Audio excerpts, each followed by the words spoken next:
In a societies where modern conditions of production prevail, life is presented as an immense accumulation of spectacles. Everything that was directly lived has receded into a representation.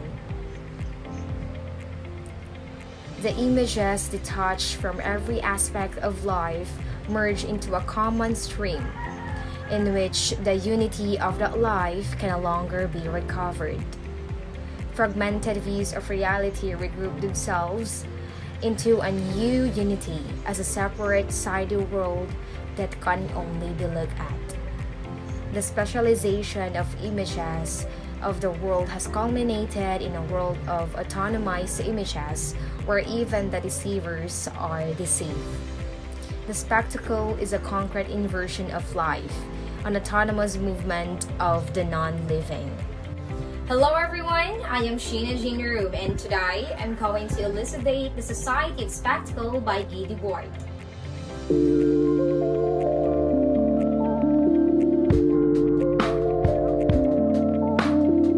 The Society of the Spectacle. The Society of the Spectacle is a 1967 work of philosophy and a Marxist critical theory by Guy Debord, in which the author develops and presents the concepts of spectacle. It is considered a seminal text for the Situationist movement. Debord published a follow-up book which comments on the Society of the Spectacle in 1988.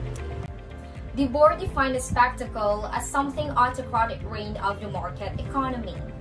Though the term mass media is often used to describe the spectacle's form, Debord's derive its neutrality. Well, rather than to talk about the spectacle, people are more often prefer to use the term media, he writes. And by that, they meant a mere instrument or any kind of public service. But instead of that one, Debord defined the spectacle as something capitalism's instrument for destructing and pacifying the masses. Well, the spectacle takes on many more forms today than it compared during Debord's lifetime. Well, it can be found as well in every screen that we look at. So these are advertisements plastered in subways, or else the pop-up ads that appear in our browser. Debord observed that the spectacle actively alters human interactions and relationships. Images influences our lives and beliefs on a daily basis. Advertising manufacturers have new desires and aspirations. The media interprets and reduces the world for us with the use of simple narratives. Photography and film collapses time and geographic distance, providing the illusion of universal connectivity. New products transform the way we live, and Debord's notion can be applied to our present-day reliance on technology. For example, what do you do when you get lost in a foreign city? Do you ask a passerby for directions, or consult Google Maps on your smartphone? Perhaps Siri can help. Such technology is indeed useful, but it also engineers our behavior. It reduces our lives into a daily series of commodity exchanges. If Debord were alive today, he would almost certainly extend his analysis of the spectacle to the internet and social media. Debord would no doubt have been horrified with social media, companies such as Facebook and Twitter, which monetize our friendships, opinions, and emotions. Our internal thoughts and experiences are now communifiable assets. I would like to elaborate that the proliferation of images and desires alienates us not only from ourselves, but from each other. Debord references the phrase lonely crowds, a term coined by the American sociologist David Ressman to describe our atomization. Debord describes how the spectacle conceals the relation among men and classes. The spectacle functioned as a pacifier for the masses, a tool that reinforces the status quo and quells dissent. The spectacle presents itself as something enormously positive, indisputable, and inaccessible. It says nothing more than that which appears is good, that which is good appears. It demands passive acceptance, which in fact it already obtained by its manner of appearing without reply, but its monopoly of appearance. Therefore, people are more obsessed with the images and appearances over truth, reality, and experience. Next topic is that technology, propaganda, or advertisements shape people's desires and choices, which can influence by political manipulation as well. To be clear, the board did not believe that new technology was in itself a bad thing. They specifically objected to the use of perceptual technologies for economic gain. The spectacle, which is driven by economic interests and profit, replaces life's reality with a contemplation of the spectacle. So being is replaced by having, and having is replaced by appearing. We no longer live, we aspire, we work to get richer.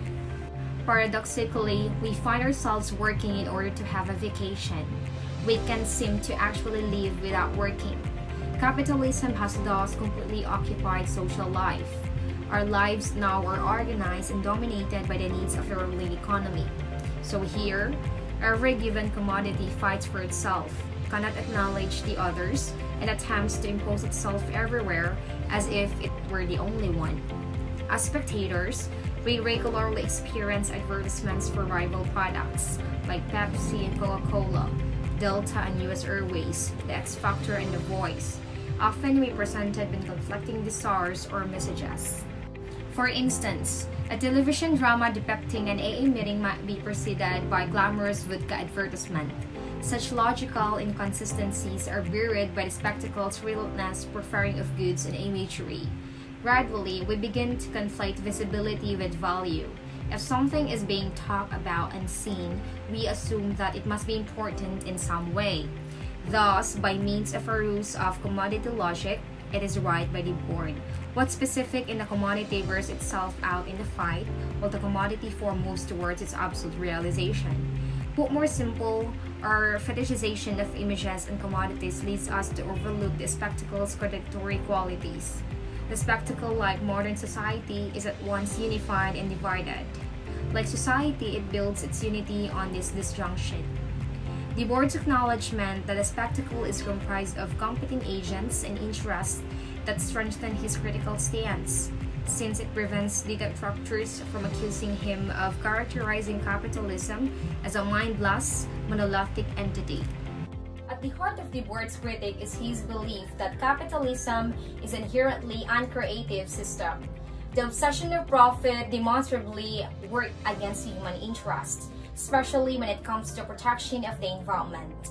Collectively, social theorists dramatize how capitalism progressively colonizes the social belief beyond the arena of the production proper, extending leisure time, family activities, and civil society in general.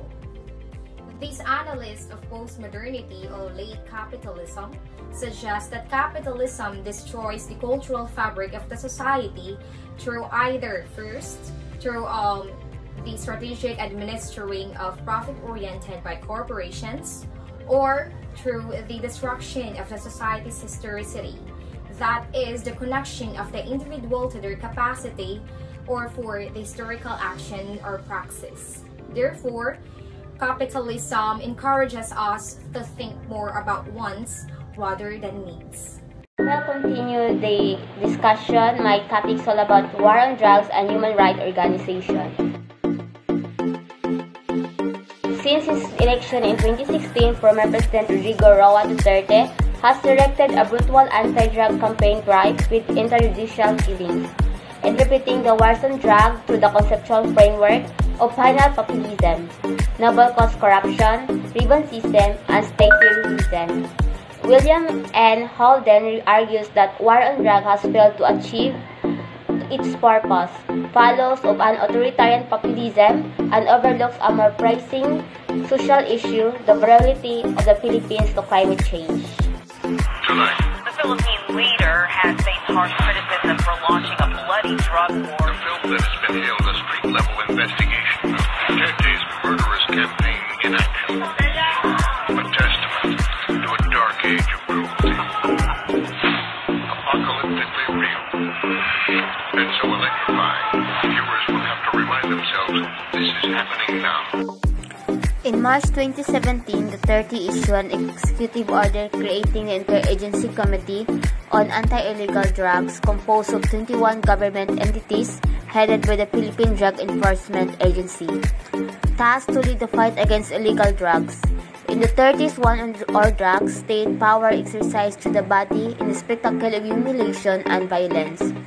The analysis draws from the work of Foucault 1979 on the political value of spectacles of the body to explain the distinctive character of Duterte violence war on drugs. Of Feldman 1991 on the use of the body as an object, violence is embodied to send political message. Of Agamben 1995 on eliminating life supposed devoid of value, and on Montfort 2007 who pointed to the popularity of violence ideological leaders. You destroy my country, I'll kill you. And it's illegitimate. If you destroy Korea, I will kill you. That is a very correct statement. There is nothing wrong in trying to preserve the interest of the next generation. Preserve the interest of the next generation. The International Criminal Court has formally authorized an official probe into alleged crimes against humanity in Philippine President Rodrigo Duterte war on drugs, dealing a moral victory to human rights defender and families of victims killed, including innocent children. So the two contrasting images in the statement are brutality and the rights of the people. I argue that under the Duterte administration, criminals are humiliated and killed in a spectacle of violence that politicizes their lives, sending a message that imitates others. In the process, law-abiding citizens are meant to feel safe, while human rights are standards that recognize and protect the dignity of all human beings. Human rights govern how individual human beings live in society and with each other, as well as their relationship with the state and the obligation that the state have toward them. Will those cases be investigated? Do you promise that? But let me tell you, this is the law of my land. Here is a police. Here is a gangster. He's armed with an M16. The gangster only a pistol. But when they meet, they exchange fire. With the police with an M16, each one was burnt and hits 1,000 people there and they die. That's a criminal. Nobody in the Constitution allows anybody to give it up. Even the president cannot give it up. Those are our entitlements. This is an island. Every country in this world is given its own fish fund. That's your fish fund where you get the fish, the shares and everything. You cannot give it up. You can only negotiate to prevent. So the Hague-based tribunal said there was a reasonable basis to proceed with the proof, noting that specific legal element of the crime against humanity of murders has been met in the crackdown that left thousands dead. The ICC pre-trial chamber also said that while it recognizes the Philippine duty to fight drug smuggling and addiction, the so-called war on drugs campaign cannot be seen as a legitimate law enforcement operation, and the killing neither as illegitimate nor as mere excesses in an otherwise legitimate operation. That's all. Thank you. Intertextuality is a shaping of text meaning by another text, either through deliberate compositional strategies such as quotation,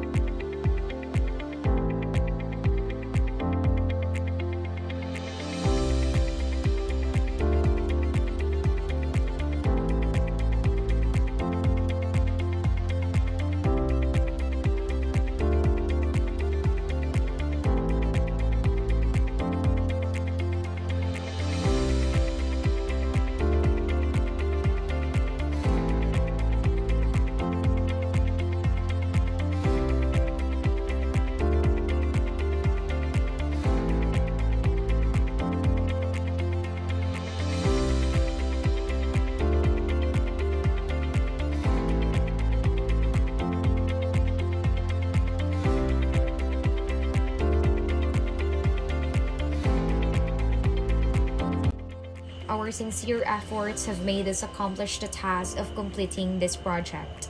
We do this wholeheartedly and have taken an effort in this project. However, it would not have been possible without the kind of support and help of many individuals. We would like to express our sincere gratitude to our GE20 Visual Arts professor, Mr. Branswala, who gave us the golden opportunity to do this wonderful project. We are highly indebted to him as he laid out the valuable guidance, which has promoted our efforts in all the stages of this project. We came to know about so many new things in the subject as well. Our thanks and appreciation goes to our co-members as well, as we eagerly develop our project. Hence, words are not sufficient to express gratitude to all people who support us, like our family members and friends. They have willingly helped us with these abilities. Their encouragement and support are highly appreciated, as we would not have reached this stage. Finally, we would like to thank God for letting us through all the difficulties. We have experienced your gratitude day by day. You are the one who let us finish our project. We will keep on trusting you in the future.